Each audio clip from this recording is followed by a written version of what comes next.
Okay, now we are about to start with page number 152, 6.9.2 applications of beat left hand side में है. ठीक है, याद रखो जैसा बीट वर्ड आता है दिमाग में आपको वो पांचों कंडीशंस को ध्यान में रखना है कि एक बीट फॉर्मेशन के लिए टू साउंड वेव्स होनी चाहिए, सेम एम्पलीट्यूड के होने चाहिए, सेम डायरेक्शन के होने चाहिए, बट और सुपर इम्पोज होना चाहिए, but slight difference in their frequency, ज़्यादा डिफरेंस नहीं. कितना 10 हर्ट्ज़ के विद इन होना चाहिए. समझ में आया? उससे ज़्यादा हुआ तो बीट्स प्रॉपरली सुनाई नहीं देती है. तो हाँ, यानी बीट्स नहीं रहती है. तो ज़रा ध्यान से सुनो. एप्लीकेशंस ऑफ बीट में सबसे पहला क्या है? एकदम सिंपल है. यहाँ पर ये बोल रहा है कि जब कोई गाना बजाने वाला आता है और अगर इन लोग एक साथ ट्यूनिंग से एक जैसा बजाना चाहते हैं, जैसा मिसाल के तौर पे कोई ऐसी म्यूज़िक है जहाँ पर सब लोग है ना वायलिन या जो भी है गिटार एक जैसा बजाना चाहते हैं. समझ में आया? यानी को समझ में रहा मैं क्या बोल रहा हूँ? ऐसी कोई कंडीशन आ रही है म्यूज़िक में जहाँ पर एक साथ सब लोग वो बजा रहे, एक ही ट्यून का वो बजा रहे, क्या हाँ वायलिन वाला जो बजाते हैं, उस टाइम पर इन लोग क्या करते हैं अपने वायलिन की जो स्ट्रिंग रहती है उसकी जो फ्रीक्वेंसी रहती है मैच करते हैं. सब लोग किसी की 400 हर्ट्ज़ है तो सबकी 400 हर्ट्ज़ रहेगी. अब नेचुरली उन लोग कोई मेजरिंग टेप नहीं लेकर आते तो उन लोग क्या करते हैं बार बार टाइट करते हैं, मालूम है वो स्क्रू रहता है ऊपर हैंडल की तरफ, हाँ, और फिर वो ऐसे बजा कर देखते हैं और फिर उसको भी बजा कर देखते हैं. दोनों की फ्रीक्वेंसी अगर सेम लगी, जब दोनों एक जैसा मारने पर यानी स्ट्रिंग को डिस्टर्ब करने पर अगर एक जैसी आवाज़ आ रही है तो समझ जाना कि दोनों की फ्रीक्वेंसी सेम हो गई. अब ये ऐसा क्यों करते हैं? क्योंकि जब एक जैसी फ्रीक्वेंसी वाले एक साथ बहुत सारे वायलिन या फिर जो म्यूज़िकल इंस्ट्रूमेंट बजेंगे तो एक अलग सी मतलब समझ में आया ना, म्यूज़िक अच्छी बजती है जो कि म्यूज़िक डायरेक्टर लोग और पब्लिक उसको पसंद करती है. तो पहला उसमें यूज़ में आता है. कुछ समझा आप लोगों को? अब दूसरा वाला काफ़ी इंटरेस्टिंग है. दूसरा वाला जो है याद रखो ये रडार से रिलेटेड है. कौन सा रडार है? डॉपलर्स या डॉपलर रडार. डॉपलर इफेक्ट आपको पता है, मैंने बोला था डॉपलर वैसे टोंग करके वो जो अपन नहीं कर रहे थे मालूम है, यानी अपन बैठे रहते और ट्रेन आती है आवाज़ बजाते हुए, मतलब क्या वो आवाज़ हॉर्न बजाते हुए आती है. ऐसा लगता है कि दूर से आवाज़ बड़ी हो रही है और जैसी ट्रेन अपने को पास करती है तो एकदम अचानक से आवाज़ छोटी हो जाती है या धीमी हो जाती है. इस इफ़ेक्ट को बोलते हैं डॉपलर इफ़ेक्ट. तो डॉपलर इफ़ेक्ट के दम पर रडार चल रहा है. देखो अब मैं आप लोगों को बोलता हूँ, सपोज करो यहाँ पर प्लेन है, ठीक है, यहाँ पर प्लेन है, ये प्लेन आ रहा है सपोज करो, और यहाँ पर क्या है, यहाँ पर है ना रडार है, यानी ऐसा कुछ रहता है ना, ठीक है, हाँ सैटेलाइट जैसा ये रडार. अब देखो क्या होता है, ये ऑपरेटेड होता है with the person sitting in a cabin, ठीक है, और ये अपनी नॉन फ्रीक्वेंसी सपोज करो 1000 हर्ट्ज़ की फ्रीक्वेंसी जो है इसने भेजा, ठीक है, किसी एक पर्टिकुलर डायरेक्शन में.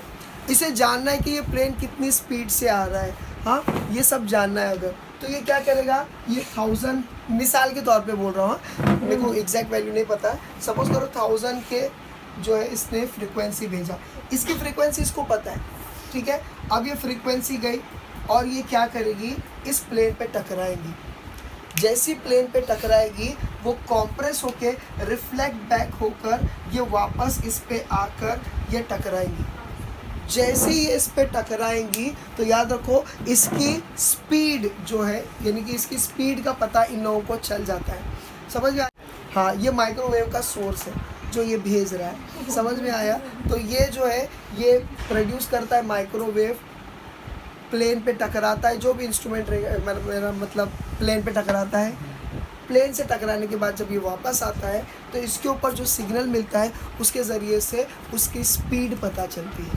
समझ में आया? आप लोग प्लीज़ ये वाला पार्ट पढ़ लीजिए, page number 152 right hand side. ये देखो ये जस्ट येलो बॉक्स के राइट साइड में लिखा हुआ है. देखो मैं पढ़ता हूँ. Phenomena of beats arising due to differences in frequency produced by source and received at the source after reflection from airplane allows us to calculate the velocity of the airplane. इसके बाद नीचे बोला गया है क्या, ऐसा ही सेम उसके नीचे वाले पैराग्राफ में बोला गया है कि ट्रैफिक पुलिसमैन जो होता है ये जो है ये भी इस तरीके से किसी गाड़ी की स्पीड कितनी थी उस दौरान वो भी लोग पता कर सकते हैं। समझ में आया, वो भी लोग पता कर सकते हैं। तो ये स्पीड लिमिट एक्सीड किया है या नहीं तो वो किससे पता कर सकते हैं, सोनार से। देखो सोनार मतलब क्या, साउंड नेविगेशन एंड रेंजिंग, इसका फुल फॉर्म दिया हुआ ब्रैकेट में। हाँ, तीसरा वाला बहुत इजी है। देखो तीसरे वाले में क्या लिखा है, आपको अगर एक फोक दिया जाएगा, tuning fork I mean to say, ठीक है, उसकी फ्रीक्वेंसी आपकी अननोन रहेगी, ठीक है, तो आप क्या कर सकते हो, नॉन फ्रीक्वेंसी वाले फोक से इसकी फ्रीक्वेंसी पता कर सकते हो। समझ में आया, ये नॉन वाला है, ये आप ऐसा करो, इसकी ट्यूनिंग सुनो और इसकी ट्यूनिंग सुनो, दोनों की मैच नहीं हो रही है लेकिन लग रहा है कि लगभग ये ज़्यादा है कि ये ज़्यादा है। अगर ये ज़्यादा लग रहा है तो फिर आपको कम वाला लेना पड़ेगा। ये अननोन है, ब्लू वाला अननोन है। ये मार्कर देखो और ये मार्कर देखो, आपको लग रहा है कि भाई इसमें से ज़्यादा फ्रीक्वेंसी निकल रही है, इसमें से कम, तो इसको रखो कम वाली किलो, कम वाली किलो, कम वाली किलो, कहीं ना कहीं ये मैच कर जाएगा। तो हम लोग अननोन फ्रीक्वेंसी वाले ट्यूनिंग फोक की हम लोग वो भी पता कर सकते हैं। समझ में आया, फ्रीक्वेंसी तुम लोग को समझा। इसके बाद आता है second last and last numericals, ठीक है, इस चैप्टर के second last and last numericals जो सॉल्व न्यूमेरिकल्स हम लोग उसको देखेंगे, जल्दी से जल्दी देखेंगे, ठीक है। इसमें लॉग लगने वाला है, दोनों में लॉग लगने वाला है, तो जहाँ पर लॉग लगेगा वहाँ गुल्लस, ठीक है, तो आप लोग ज़रा देख लेना, ठीक है। हाँ, अभी ज़रा ध्यान से देखो, यहाँ पर क्या हो जा रहा है, हम लोग देख रहे हैं एक्सरसाइज 6.12, ठीक है। अब यहाँ पर देखो गिवन क्या है, पहले हम लोग को वो देखना है। गिवन ये है पेज नंबर 153 पे, हाँ याद रखो, 2 साउंड वेव्स हैविंग वेवलेंथ। देखो वेवलेंथ बोला है, मतलब कि क्या, मतलब कि λ1, ठीक है, और दूसरा क्या है λ2। हाँ चलो, पहले वाले का कितना है, 81 सेंटीमीटर है, ठीक है, कोई बात नहीं। और दूसरा क्या है, 82.5 सेंटीमीटर। हाँ रुक जाओ, 82.5 सेंटीमीटर। देखो दोनों सेंटीमीटर है और कोई दूसरा ऐसा यूनिट जैसा नहीं है तो उसको छोड़ दो। समझ में आया, अगर नहीं भी कन्वर्ट करें तो भी चलेगा। समझ में आया, तो ये हो गया है प्रोड्यूस, और ये क्या है, ये प्रोड्यूसेस 8 बीट्स पर सेकेंड, 8 बीट्स पर सेकेंड, यानी कि पर सेकेंड में 8 बीट्स बनना आ रहा है, मतलब n इज इक्वल टू, याद रखो, यानी कि क्या उसकी फ्रीक्वेंसी 8 बीट्स पर सेकेंड, मतलब ये फ्रीक्वेंसी बता रहा है, ठीक है। तो ये कितना है, ये 8 बीट्स, ठीक है, हाँ ठीक है चलेगा, 8 बीट्स पर सेकेंड। चलो ठीक है, इतना हो गया। अभी ज़रा ध्यान से सुनो, कैलकुलेट द स्पीड, बस हम लोग को क्या करना है, टू फाइंड क्या करना है, जल्दी देखो, V फाइंड करना है। हाँ v फाइंड करना है, we have to calculate the speed, सब फाइंड। अभी इसने ये सब दिया हुआ है, अब हम लोग को वेलोसिटी फाइंड करना है। अभी वेलोसिटी फाइंड करने के लिए हमारे पास एक फॉर्मूला है, बोलो क्या है वो, v is equal to n lambda, बोलो सही करें, ये है हमारे पास, अरे है ना, मगर यहाँ पर क्या दिया हुआ है, याद रखो, ये भी दिया हुआ है, ये भी दिया हुआ है, मतलब कि 2 हमारे पास लैम्डा है, तो इसका मतलब हमारे पास ये फॉर्मूले को भी 2 में कन्वर्ट करना पड़ेगा। तो v is equal to n1 λ1 और and v n is equal to v is equal to n2 और λ2। यहाँ पर जो है, जैसा इन्होंने बोले कि हम लोगों को क्या करना है, n1 माइनस n2 ऐसा करेंगे, ये भी एक हो सकता है, आंसर इज इक्वल टू 8 आ सकता है, या तो फिर n2 माइनस n1 ये भी हो सकता है ना। अब हम लोग को जानना कैसा है कि n1 माइनस n2 करना है इज इक्वल टू 8 या n2 माइनस n1 करना है इज इक्वल टू 8। कुछ समझ में आ रहा है मैं क्या बोल रहा हूँ, हम लोग को ये दोनों में से कौन सा करना है। तो देखो उसके लिए मैं आप लोगों को बोलता हूँ, ये फॉर्मूले पे ध्यान दो, ये फॉर्मूला क्या बोलता है, ज़रा ध्यान दो। n इज इक्वल टू, देखो v is equal to n lambda, तो n इज इक्वल टू क्या हो जा रहा है v अपॉन लैम्डा। इसका मतलब क्या, n is inversely proportional to lambda, मतलब अगर n इंक्रीज हुआ तो लैम्डा डिक्रीज होगा, या उल्टा बोलो लैम्डा इंक्रीज हुआ तो n डिक्रीज। को समझ में आया? तो यहाँ पर क्या हो जा रहा है ज़रा देखो, यहाँ पर हमको ये देखना है कि लैम्डा 1 इंक्रीज है या लैम्डा 2। तुम लोगों को समझ में आ रहा है मैं क्या बोल रहा हूँ? हम लोग को क्या करना है, एकदम सिंपल है। इसमें से बड़ा कौन है? लैम्डा 2 बड़ा है। अरे लैम्डा 2 बड़ा है कि नहीं? तो लैम्डा 2 बड़ा है, इसका मतलब n1 माइनस n2 हमको ये लेने का। बोलो समझा? कुछ समझा कि नहीं समझा? अगर ये बड़ा है इसका मतलब n छोटा है, यानी n2 छोटा है, मतलब n1 बड़ा है, तो बड़े को माइनस करेंगे छोटे से। अरे समझा कि नहीं? हाँ हाँ हाँ, नहीं वो जाने दो, लेकिन ये ऐसा रहेगा। समझ में आया? तो अभी देखो हमको n1 की वैल्यू इस इक्वेशन से क्या मिलेगी, v upon lambda 1 minus n2 की वैल्यू कैसे मिलेगी, v upon lambda 2 is equal to what 8। कुछ समझ रहे हैं आप लोगों को ना? तो देखो क्या करने का है, v is equal to, v को कॉमन ले लिए, सॉरी v को कॉमन ले लिए, 1 upon lambda 1 minus 1 upon lambda 2 is equal to 8। समझा कि नहीं समझा?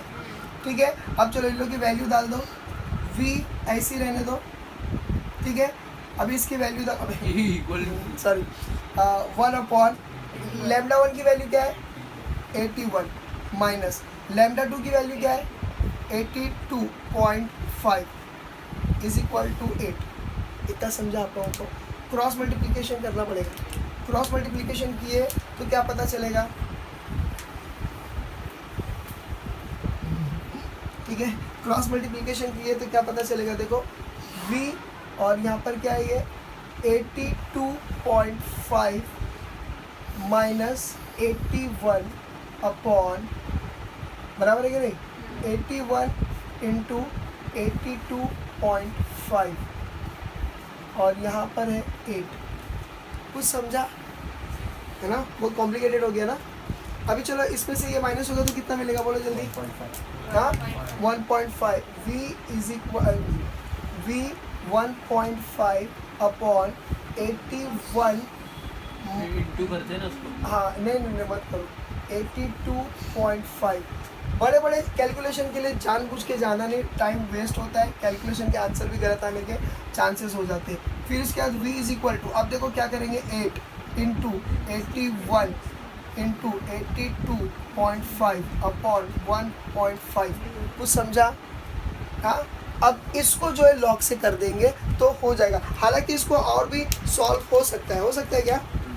8 into 80। हाँ 8 इंटू 81 करेंगे तो क्या हो जाएगा, ये 8 8 जा 64, बोलो समझा, इंटू 82.5 और ये 1/5 यानी 1.5, सॉरी ठीक है। ये 5 से जाएगा, क्या जाएगा, आराम से जाएगा, ठीक है।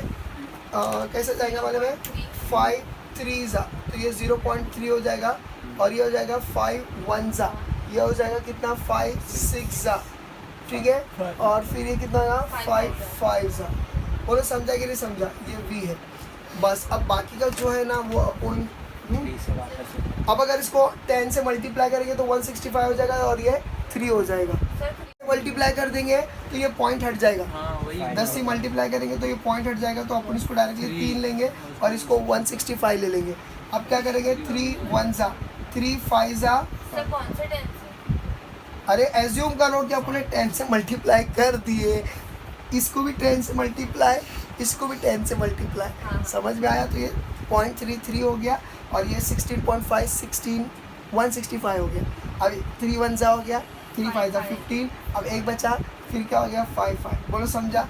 बस हो गया। 648 को 55 से मल्टीप्लाई कर दो, 8 5 जा 0 कैरी 4, 5 4 जा 20 24 यार कोई बात नहीं। फिर उसके बाद 6 5 जा 30 32 0 और ये सेम चीज़ लिख दो, 3 2 आगे कुछ है 4 और ये 0, ये हो गया 0, ये हो गया 4, ये हो गया 6, ये हो गया 5, ये हो गया देखो वही आया क्या, तो therefore v is equal to what, 3 5 6 4। एक मिनट, दिया ही नहीं। अब देखो ये वेलोसिटी है मीटर पर सेकंड जाएगी, लेकिन आप लोगों ने ध्यान नहीं दिए कि अपन ये सेंटीमीटर में किए हैं, तो इसको मीटर में कन्वर्ट करना पड़ेगा, इसीलिए ये v हो जाएगा 3 5 6 4। Moving to the next, that is 6.13, और इस चैप्टर का ये लास्ट न्यूमेरिकल है, ठीक है, सॉल्व्ड न्यूमेरिकल में से ये लास्ट न्यूमेरिकल है। अब यहाँ पर देखिए जो गिवन दिया है वो हम लोग को पढ़कर समझ में आ जाएगा। 2 ट्यूनिंग फोक्स हैविंग फ्रीक्वेंसीज, देखो फ्रीक्वेंसी बोला है मतलब क्या, N1 एंड N2। N1 क्या है 320 और N2 क्या है 340, और हर्ट्ज लिखना है, ठीक है, यहाँ पर अभी जगह नहीं है तो मैंने हर्ट्ज नहीं लिखा, ठीक है। और ये क्या है, sounded together to produce sound waves.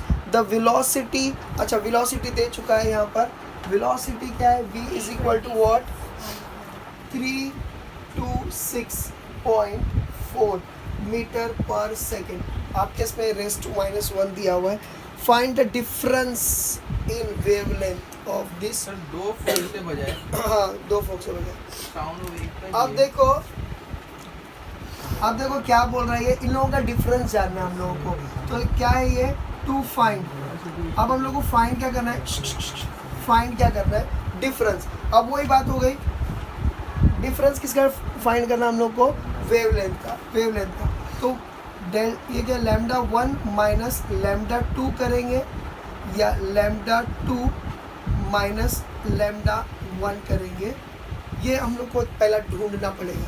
उसके लिए वही बात आ गई है कि v is equal to n lambda, तो हम लोग को क्या करना पड़ेगा, n is equal to v lambda. इसका मतलब हम लोग ये बोल सकते हैं कि n is directly inversely proportional to lambda. तो यानी कि ये इंक्रीज हुआ तो ये डिक्रीज होगा, बराबर है। तो उस बेसिस पे हम लोग डिसाइड कर सकते हैं कि ये इक्वेशन को फॉलो करना है या ये इक्वेशन को फॉलो करना है। तो यहाँ पर देखो कौन सा बड़ा है, 320 बड़ा है क्या, 340 बड़ा है, इसका मतलब n2 बड़ा है। अगर n2 बड़ा है इसका मतलब λ1 माइनस λ2, ये अपने को फॉलो करना है। कुछ समझा कि नहीं? तो हम लोग को ये वाला इक्वेशन फॉलो करना है, ना कि नीचे वाला जो मैंने रब किया, ये वाला फॉलो करना है। तो हम लोग को ये वाला आंसर ढूंढना है। बोले समझा कि नहीं समझा? ठीक है। अब ये लैम्डा के इक्वेशन को फाइंड करने के लिए क्या करना पड़ेगा, बोले जल्दी से, v is equal to n1 और λ1, ठीक है, which will give us what, v n1 is equal to λ1। ये एक इक्वेशन मिला अपने को। और दूसरा इक्वेशन क्या मिलेगा अपने को, दूसरे से लिखता हूँ, v इज इक्वल यानी v n2 अपॉन, तो लोग समझ गया ना, λ2 is equal to v upon n2। ये दो इक्वेशन मिले, समझा कि नहीं समझा? समझा। अब हम लोगों को ये इक्वेशन को यानी इस दोनों को की जगह पर ये दोनों को डालना पड़ेगा। मतलब λ1 की जगह पर क्या डालना पड़ेगा, v अपॉन n1, λ2 की जगह पर डालना पड़ेगा v अपॉन n2। समझा? तो देखो अभी क्या करेंगे हम लोग, आप लोगों को समझ रहे हैं ना, ये इक्वेशन में ये दोनों वैल्यू पुट कर देंगे, v upon n1 minus v upon n2। बोले समझा कि नहीं समझा?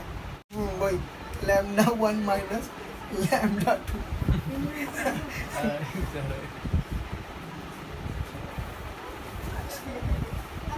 मैं आ रहा, रुक जाओ।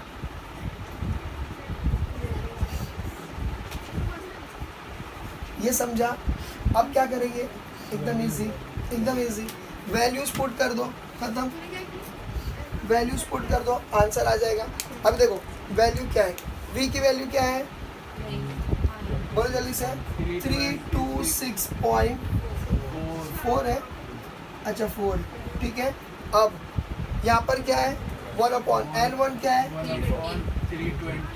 320 माइनस ये क्या है, 340 इज इक्वल टू λ1 माइनस λ2। इतना हो गया। चलो क्रॉस मल्टीप्लिकेशन करो 326.4, ठीक है। 340 माइनस 320 अपॉन 320 इंटू 340 बोलो, समझा कि नहीं समझा? ठीक है, इसमें से ये माइनस हुआ तो कितना बचेगा बोलो? 20 इज इक्वल टू, हाँ 20 बना। हाँ 20 बचेगा, चलो कोई बात नहीं। तो याद रखो 326.4 इंटू 20 बस बराबर है कि नहीं, यही बचा ना, है ना, अपॉन 320 इंटू 340 बराबर है कि नहीं? 0 से 0 कैंसिल कर। ठीक है, हाँ रुक जा जरा, रुक जा। ठीक है, अभी देखो क्या हो जाएगा, ये कैंसिल कर दो, ठीक है, 2 से कट रहा है ना, ये 2 1 जा 2 1 जा 2 7 जा 2 7 जा, बोलो इतना समझा? ठीक है, अब ये हो गया। अब इसमें भी कुछ कट हो रहा है, 2 से तो ये कट हो रहा है, ये सर बायोश का आंसर आ गया। आ गया। हाँ ठीक है, अभी ठीक, अभी देखो क्या हो जा रहा है, बोलो जल्दी जल्दी, मैं बोलता हूँ। 2 1 जा 2 6 जा 0, फिर 2 1 जा 2 1 जा 2 6 जा 2 3 जा 2 3 जा 2 2 जा 2 2 जा, बोलो समझा? फिर और कैंसिल हो रहा है, बाप रे बाप, 2 8 जा और ये 0, और ये क्या हो जा रहा है, 8 2 जा 8 जा, 2 फिर 1 इसके जा बाद 2 1 जा 1 बचा 2 6 जा 2 6 जा, बोलो सही कि नहीं? हाँ एकदम सही है। और भी कट हो रहा है भाई, हाँ 2 अच्छा 2 40, 4 जा ठीक है, और ये कितना हो गया 20.4 20.4, और कट रहा है ये, नहीं नहीं 4 जा 4 जा 4 सर इसकी मत सॉरी हाँ, sorry. 40.8 हाँ? 40.8 आएगा 40.8, हाँ इसको कट करेंगे तो ये आ जाएगा। हाँ अब देखो उसको भी कट करेंगे तो 20 ये आ गया 20, 0.4 है हाँ तो ये इससे मल्टीप्लाई हो जाएगा ना, हाँ अच्छा बराबर तो हो गया हो गया। अब ये 5.1 आ गया, तो याद रखो अभी इतना झमेला करके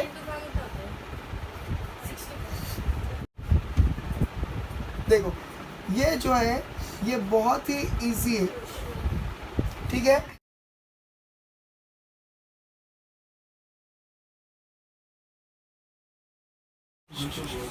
Now we are about to start with 12th physics, chapter number 6, page number 153, left hand side, numerical के नीचे 6.10 characteristics of sound। हम ये देखने वाले हैं, ये सेकेंड लास्ट टॉपिक है, उसके बाद फिर लास्ट टॉपिक रहेगा म्यूजिकल इंस्ट्रूमेंट्स वगैरह करके, ठीक है। तो फिर उसके बाद ये चैप्टर इंशाल्लाह ख़त्म हो जाएगा। अभी ज़रा ध्यान से सुनिए, कैरेक्टरिस्टिक्स ऑफ साउंड जो है, याद रखो कैरेक्टरिस्टिक्स ऑफ साउंड, ऐसा समझ लो, कॉस्ट मैंने लिख दिया, ठीक है।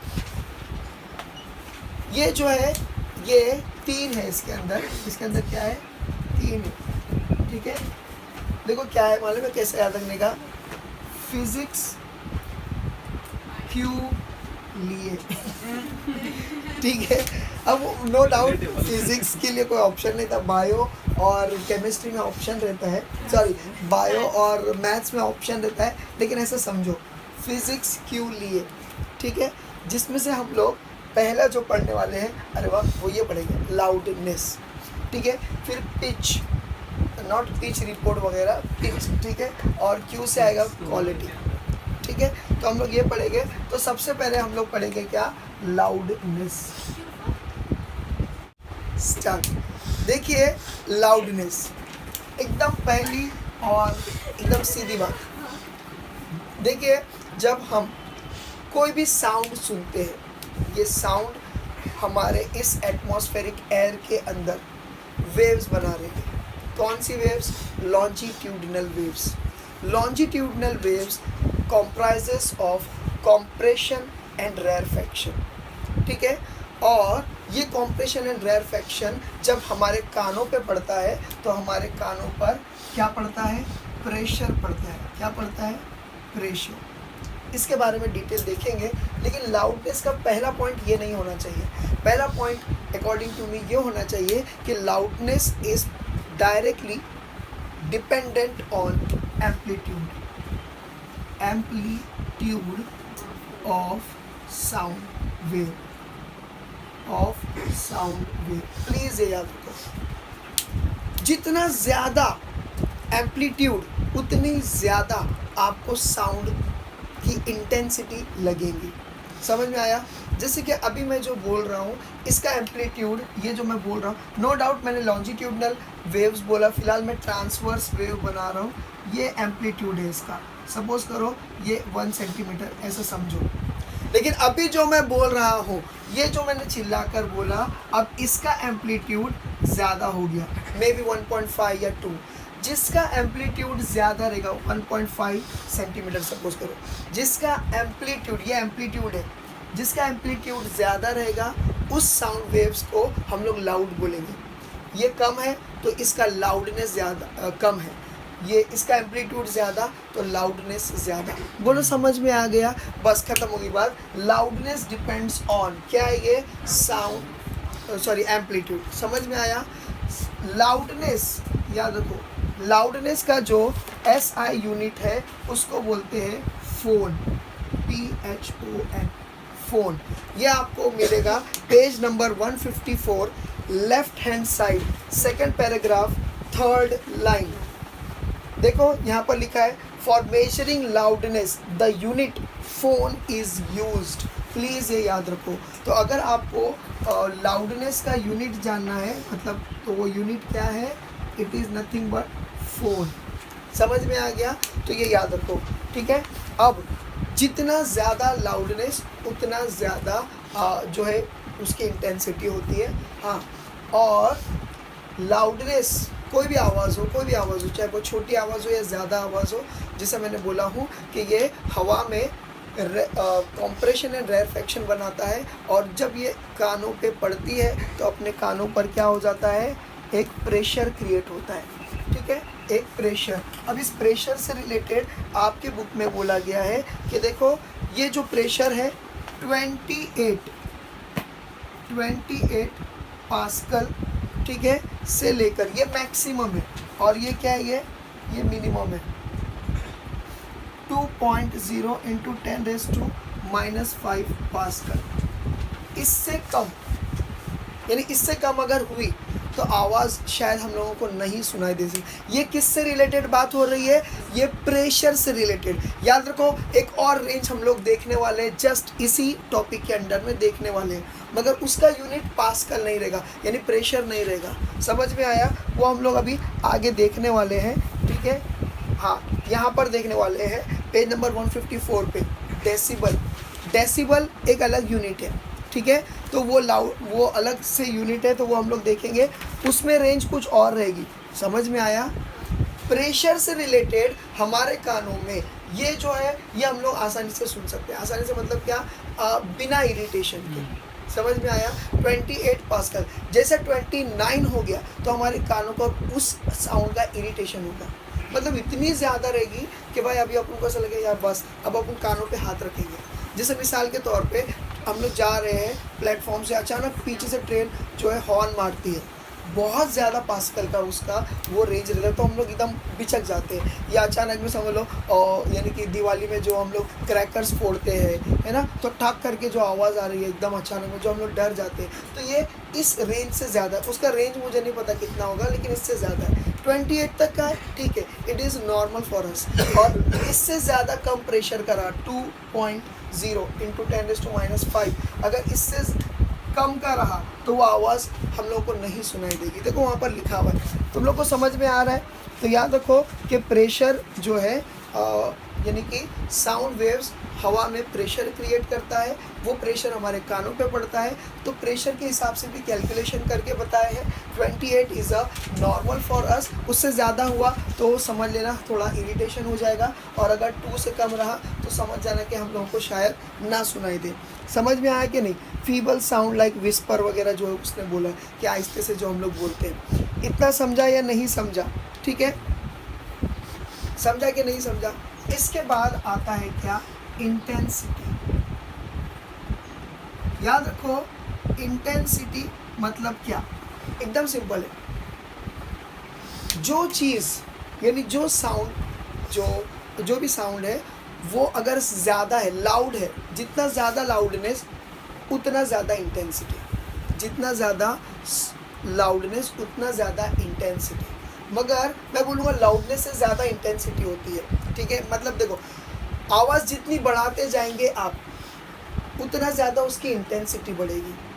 इन शॉर्ट इंटेंसिटी भी प्रोपोर्शनल है टू द एम्पलीट्यूड है, लेकिन और हाँ, इंटेंसिटी को यहाँ पर कैपिटल आई से रिप्रेजेंट किया गया है। तो हम लोग यहाँ पर क्या लिखेंगे मालूम है, capital I is directly proportional to the square of amplitude. Please ये याद रखो, ठीक है।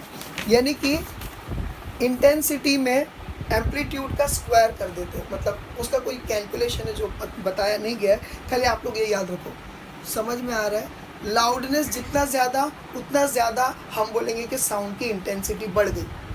समझ में आया? जितना आप वॉल्यूम बढ़ाओगे, वॉल्यूम बढ़ा रहे हो, इन शॉर्ट आप क्या बढ़ा रहे हो, लाउडनेस बढ़ा रहे हो साउंड का। जितना ज़्यादा लाउडनेस बढ़ेगा उतना ज़्यादा इंटेंसिटी बढ़ेगी।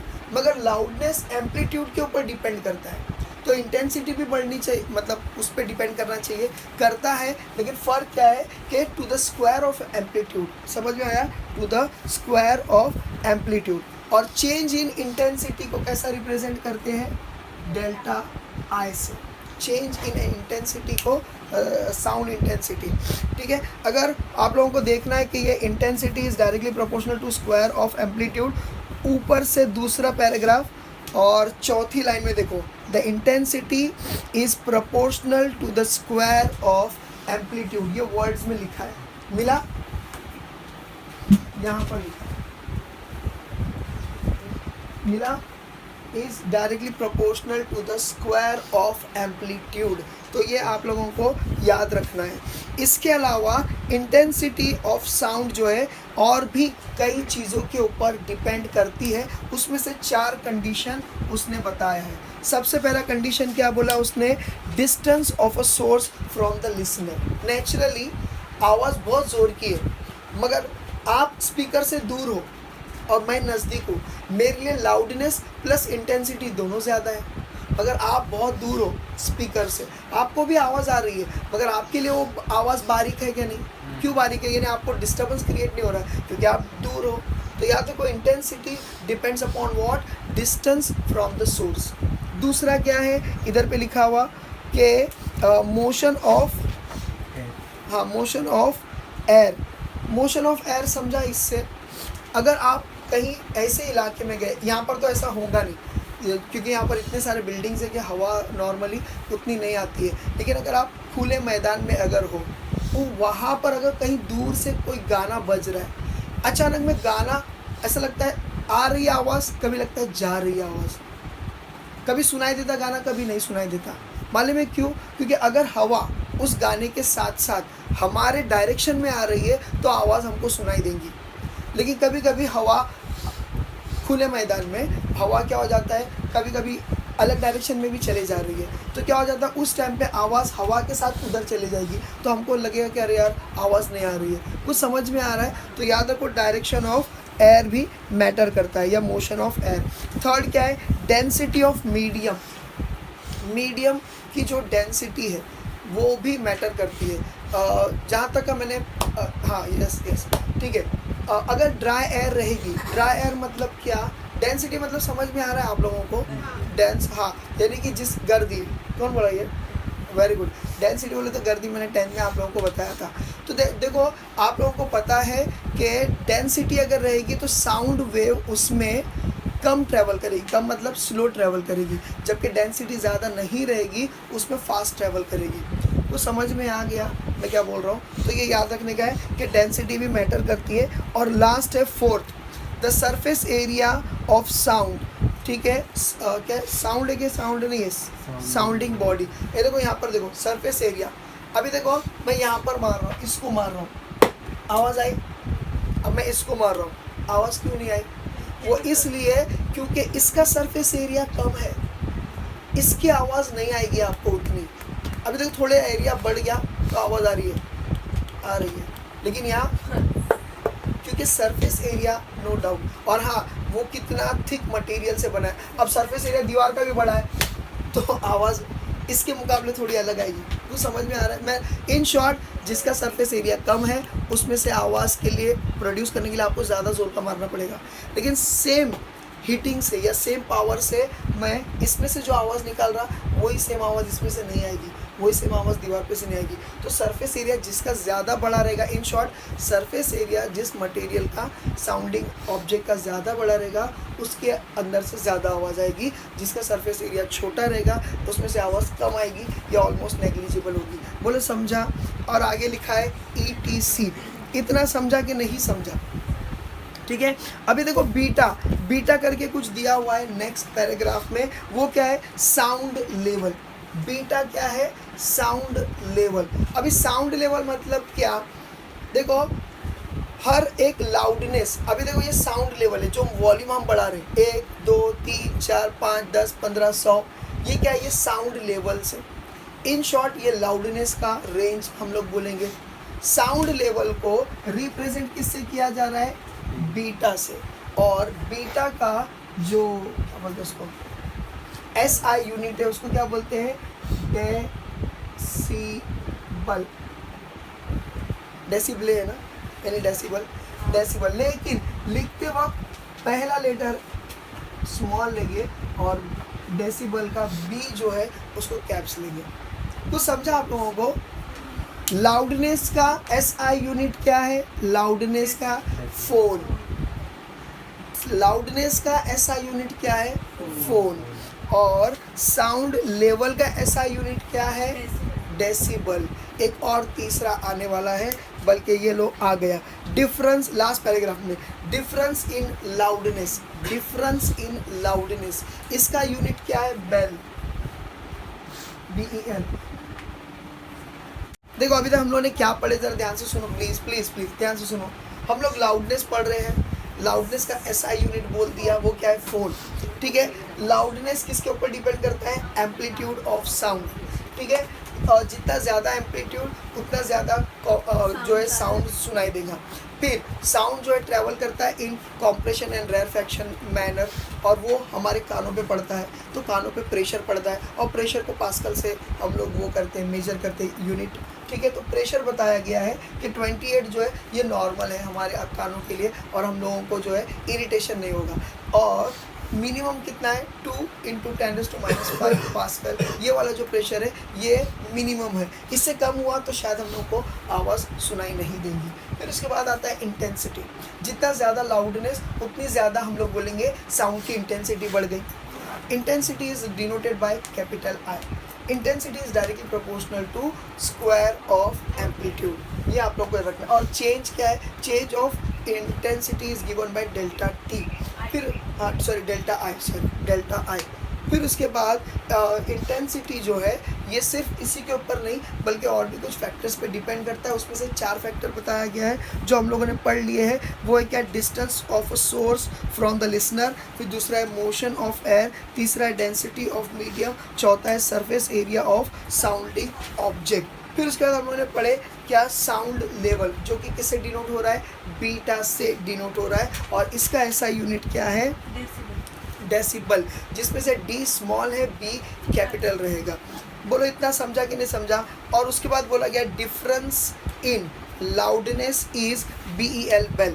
ठीक है, और ये एक इक्वेशन दिया हुआ है, ये इक्वेशन दिया हुआ है क्या? Beta is equal to 10 log 10 I/I0।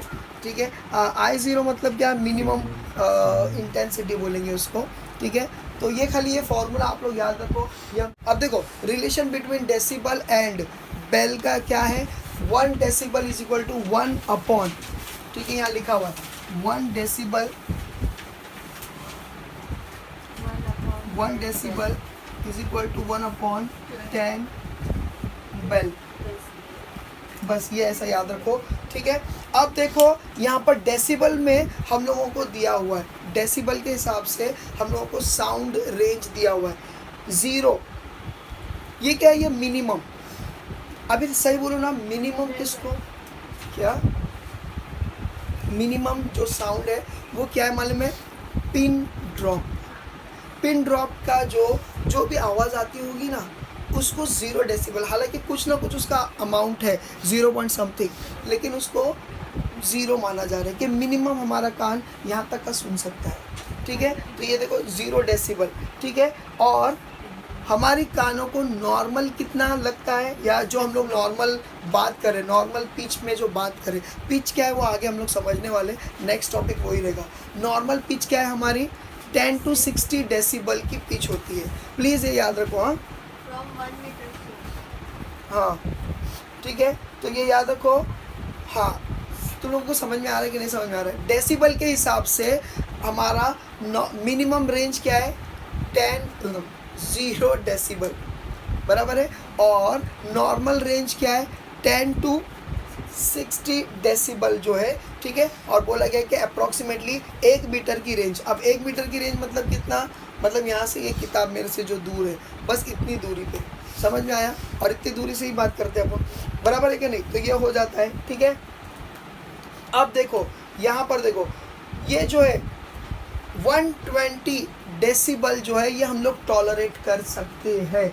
अगर इसके भी नो डाउट 120 हो गया मतलब अपने लिए वो नॉइजी हो गया, अपने लिए वो इरिटेटिंग भी हो सकता है, लेकिन इससे ज़्यादा हुआ अब अपने कान के पर्दे शायद उसको बर्दाश्त नहीं कर सके।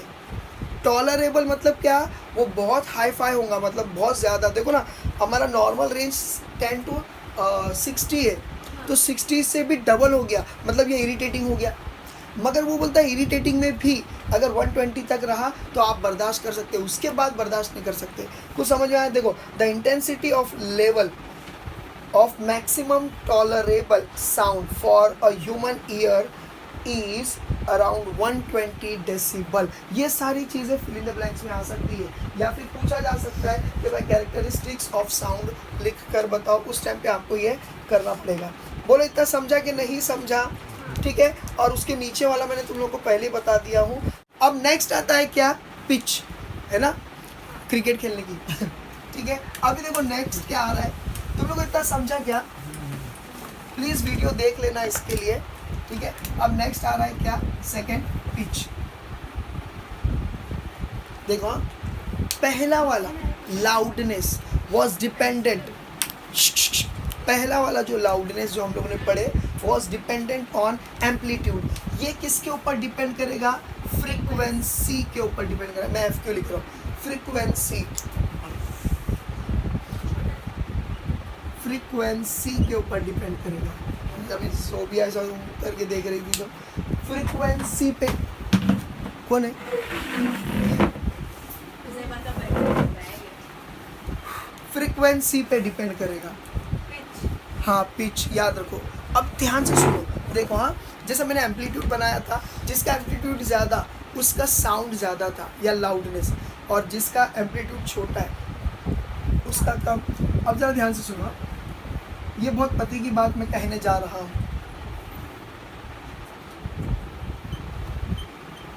एम्पलीट्यूड पे ध्यान देना ही नहीं है, एम्पलीट्यूड किसका बड़ा है किसका छोटा है उस पर ध्यान देना ही नहीं है। रेड वाला कहाँ गया, जरा ध्यान से सुनो।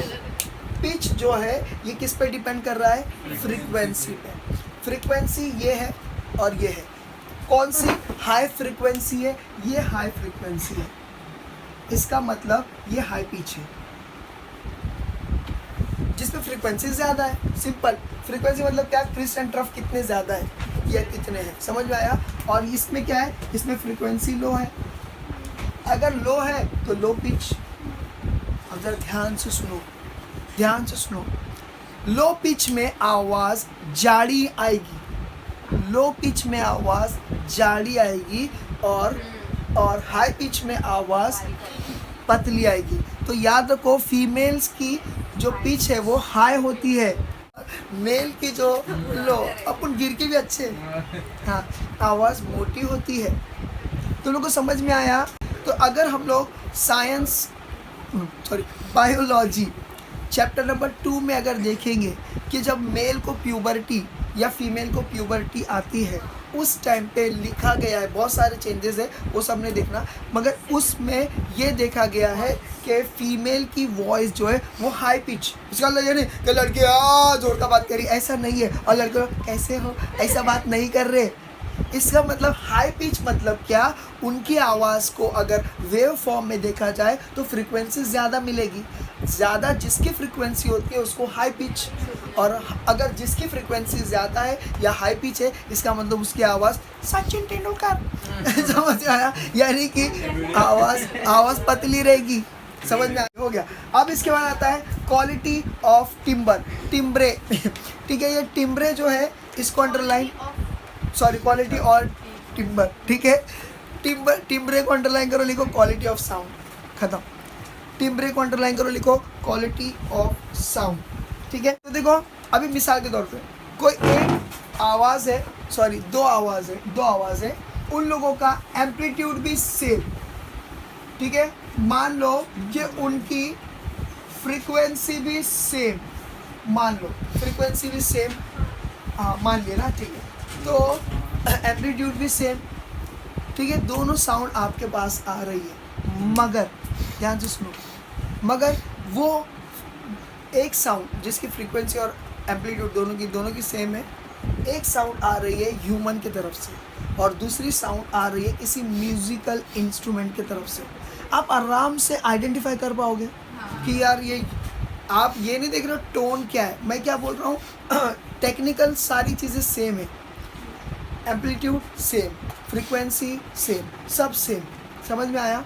तो क्या हो जा रहा है, आप आइडेंटिफाई कैसे कर पा रहे हो, या तो कोई वी आर अबाउट टू, या वी आर मतलब जान, हम लोग आइडेंटिफाई इसलिए कर पाते हैं due to the quality of sound या ड्यू टू द टिम्बले, समझ आया, यानी टिम्बल है क्या, ये टिम्ब्रे। अब ज़रा ध्यान से सुनो, हम लोग किसके ऊपर, यानी ये साउंड जो रिकग्नाइज करते हैं ये किसके ऊपर डिपेंड करता है, ऑफ, किसके ऊपर डिपेंड करता है, नॉफ, सॉरी ऑफ। ये ऑफ क्या है, ज़रा ध्यान से सुनो, ओवरटोन एंड फ्रीक्वेंसी। इसी पैराग्राफ के लास्ट की 2 लाइन दिख रहा है आपको, quality depends on number of overtone present in the sound along with given frequency। तो हम लोग 2 डिफरेंट साउंड के बीच में अगर डिस्टिंग्विश कर पाते हैं तो मेन फैक्टर क्या होता है, नंबर ऑफ, बोलो रे, ओवरटोन्स, और दूसरा होता है क्या, फ्रीक्वेंसी, बस। हाँ समझ में आया, तो उसके ज़रिए से हम लोग पहचानते हैं, ठीक है। इसके बाद क्या बोला गया है नेक्स्ट पैराग्राफ में, आप लोगों ने सुने होंगे कि कुछ म्यूज़िक बजती है तो हमको दिल को अच्छा लगता है, माइंड रिलैक्स होता है, कुछ म्यूज़िक, हर बार नहीं, टचिंग में नहीं मजा आता है। ये कुछ म्यूज़िक अगर आप गौर करेंगे, उस म्यूज़िक के अंदर वेरियस इंस्ट्रूमेंट मिलकर, या एक भी होता होगा, या मिलकर एक जैसा जो भी यानी टोन में बजा रहे या कुछ भी बजा रहे, तो उससे हम लोग को रिलैक्सिंग लगता है। लेकिन ऐसा ही अगर हम लोग वेरियस आवाज़ के बीच में हो, जहाँ पर कोई ना किसी की, अब जैसे तुम भी बात कर रही है, ये भी बात कर रहे हैं, मैं क्या बोल रहा हूँ समझ में आया। पहले मैंने म्यूज़िकल इंस्ट्रूमेंट को कंपेयर किया, 5-6 म्यूज़िकल इंस्ट्रूमेंट, लेकिन ये डिसाइडेड है कि तू कौन से टोन से बजाएगा, तू कौन से पिच से बजाएगा, वगैरह वगैरह, तो हम लोग को रिलैक्सिंग लगता है। और अगर इसको हटाकर गर्दी में छोड़ दो, ट्रेन में या किधर पे भी, तो क्या हो जाएगा, तुम अलग फ्रीक्वेंसी से आवाज़ बात कर रहे हो, फिर ये अलग पिच से बात कर रहा है, ये अलग साउंड या लाउडनेस से बात कर रहा है, तो हम लोग को इरिटेटिंग होगा, समझ में आया। हालांकि उनकी आवाज़ उतनी हाई फाई नहीं है कि बोलते ना 120 डेसिबल एंड अबव, ऐसा कुछ भी नहीं है, या 60 डेसिबल अबाउ नहीं है, मगर फिर भी हमको इरिटेटिंग होगा या फिर नॉट प्लेजेंट लगेगा, ऐसा लगेगा क्या भीड़ है, ऐसा लगेगा। समझ में आ गया कि नहीं। तो बाद आगे जो है next paragraph, right hand side में जो पहला पैराग्राफ है उसमें यही बोला है कि याद रखो कि sequential of frequency which have a specific relation with each other is known as musical scale। 8 या 7 अलग अलग जो है फ्रीक्वेंसी वाले जो है हमारे पास इंस्ट्रूमेंट है, या फिर जो भी है यानी टोन है या फ्रीक्वेंसीज है, ये फ्रीक्वेंसी एक दूसरे पे डिपेंड करती है, दूसरे तीसरे पे डिपेंड करती है, और अगर देखा जाए तो सारे सातों के सातों एक दूसरे पे डिपेंड करती है, जिसको हम लोग क्या बोलेंगे, हम लोग उसको सुर बोलते हैं, हिंदी में, मगर इंग्लिश में उसे कहा जाता है क्या, म्यूजिकल स्केल। और इंडिया में उसको सा रे गा मा पा धा नी सा बोला जाता है। और उसके बाद हाँ डो रे मी फा सो ला ती, ये जो है ये इंग्लिश में या वेस्टर्न म्यूज़िक में बोला जाता है। और इन लोगों की फ्रीक्वेंसी बताया गया है, ज़रा ध्यान से देखो। अगर पेपर टफ बनाना है तो वो बोलेगा फा सो का खाली हम लोगों को फ्रीक्वेंसी बताओ, तो फिर आपको फ्रीक्वेंसी याद रखनी पड़ेगी। तो वो फ्रीक्वेंसी हाँ, तो वो फ्रीक्वेंसी देखो क्या है, 240, 270, 300, समझ में आया, 320। यानी अगर आप देखोगे 20-30 का ही गैप है इन लोगों के बीच में, नहीं यार 40 का भी गैप है, 40 का गैप है, 50 का गैप है, 30 का गैप है, लेकिन ज़्यादा 50 का गैप है, इससे ज़्यादा नहीं है। अच्छा ठीक है, कोई रिलेशन नहीं मिल रहा हमको जाने दो। तो इन लोगों का कुछ ना कुछ तो है, ज़ाहिब है। बर्थडे का दुनिया बहुत अजीब लग रही है ना, कि पैदा होने का ऐसा ही होता है, दुनिया में बहुत करप्शन है। इतना समझा। अब उसके बाद आता है क्या, 6.11 and this is the last musical instruments. अब हम लोगों ने म्यूजिकल इंस्ट्रूमेंट देख चुके हैं। कुछ इंस्ट्रूमेंट ऐसे हैं जो ऐसा मारने से बजाते हैं, जैसे कि तबला हो गया या कुछ हो गया, मारने से बजा रहे ना उसको, वो सी वाला है, परक्यूशन। अरे एमएसटी ट्यूशन, ठीक है, परक्यूशन। परक्यूशन वर्ड को अंडरलाइन करो और लिखो क्या, टू स्ट्राइक, यानी हड़ताल नहीं है, टू स्ट्राइक मतलब मारना, किसी को मारना। तो ये तबला वगैरह जो रहता है वो परक्यूशन, उस पर हम लोग थोड़ी देर से आएंगे। दूसरा जो होता है, हम लोग स्ट्रिंग बांधते हैं, हाँ, और डिंग डिंग डिंग डिंग करके बजाते हैं, ठीक है, तो उसको क्या बोलेंगे, प्लकिंग स्ट्रिंग टाइप। समझ में आया, प्लकिंग स्ट्रिंग टाइप।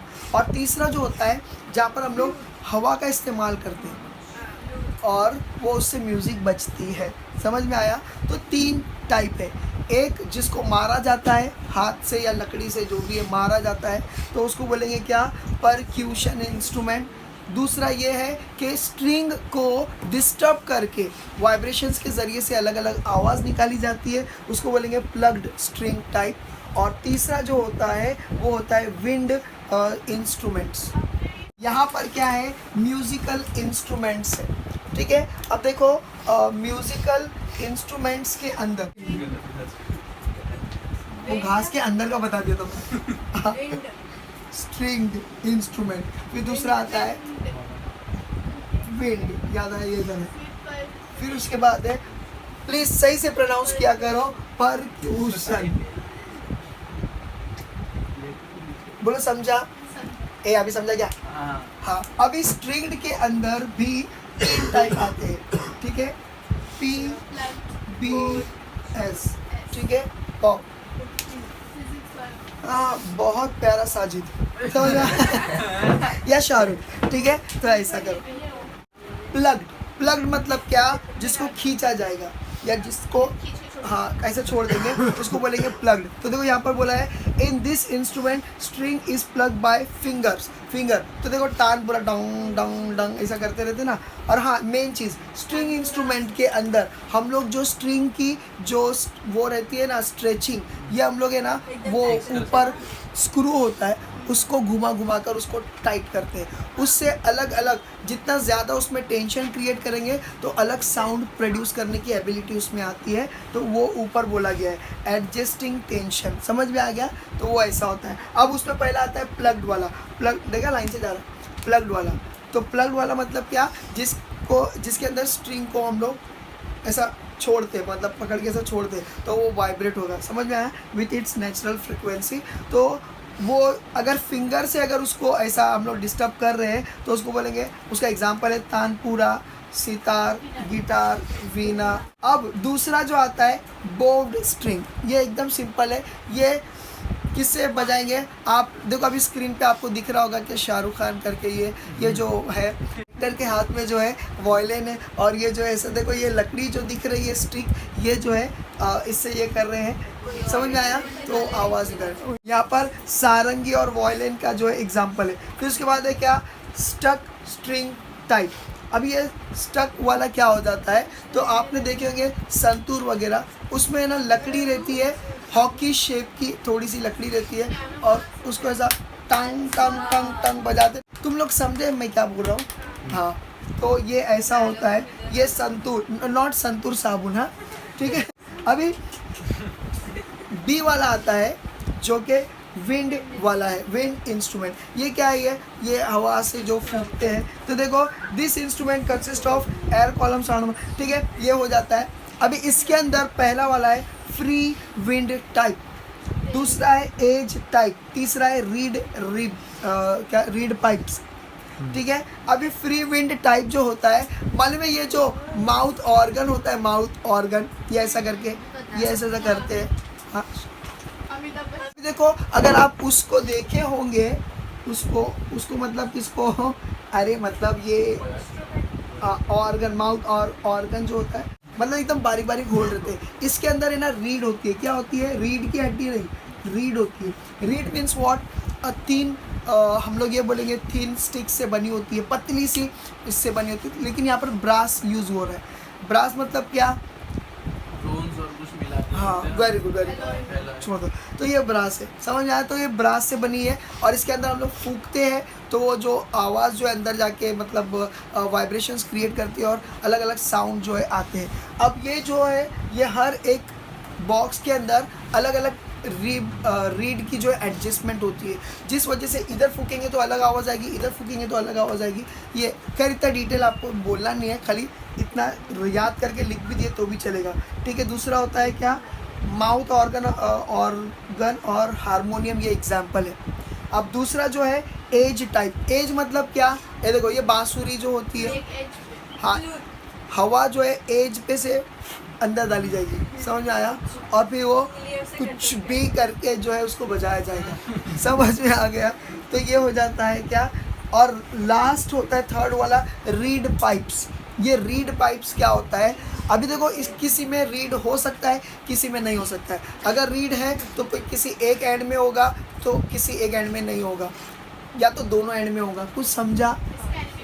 हाँ, इसका मैं तुम लोगों को, ये देखो स्क्रीन पे आपको दिख रहा है कि जैसे कि ये देखो, ये क्या है? सैक्सोफोन, फिर उसके बाद क्लैरिनेट, फिर उसके बाद एनीवे, ये सारे इंस्ट्रूमेंट आप देख सकते हो, स्क्रीन पे दिखाई दे रही है। अब शुरू करते तीसरा वाला, परक्यूशन। एकदम सिंपल है, जब वो उड़ा तो पर क्यू हिलाया, इसके लिए परक्यूशन, ठीक है। ये इंस्ट्रूमेंट क्या हो जाता है?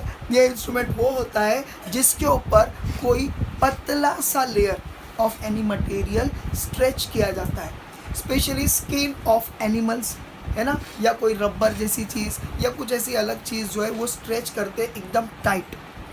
अब उसको बार बार हम लोग वो नहीं समझ में आया ना, एकदम टाइट कर देते हैं, और उसको एक हॉलो चीज़ के साथ अटैच करते हैं, समझ में आया? जैसे कि तबला हो गया। अब जब उसको मारेंगे तो वो जो मारते हैं तो अंदर जो हॉलो स्पेस है, उसके अंदर जो एयर पार्टिकल्स है वो वाइब्रेट होते हैं, जिस वजह से डुंग करके आवाज़ आएंगी आपको, समझ में आया? तो वो अंदर के एयर मॉलिक्यूल्स जो है या पार्टिकल्स जो है, उसके अंदर क्या हो जाता है? लॉन्जिट्यूडनल वेव जाती है, और उस वजह से आवाज़ आती है। समझ में आ गया? इसका एग्जाम्पल देखो, तबला इसमें बोला गया है। फिर हाँ, जाइलोफोन देखो इसके अंदर आ गया, जाइलोफोन इसके अंदर आया। अब इसके अंदर देखो और भी चीज़ें अच्छा, ये क्या है? चंबल, यानी किम्बल्स करके है। हाँ, हाँ, झांझा मालूम क्या? देखो, वो दो चपटी प्लेट होती है, हाँ, बंदर वाली, वो नहीं वाले, हाँ, मंजीरे छोटे वाले, और जो बड़े वाले भोंग, जिसमें अपना मुंडा भी आ जाएगा, तो वो इतने बड़े वाले, उसको झांझा बोलते हैं। With this, I end up with my today's lecture and this chapter number 6, ठीक है। अब इसके बाद हम लोग नेक्स्ट चैप्टर जो भी शुरू करेंगे, ठीक है। अल्लाह हाफिज़।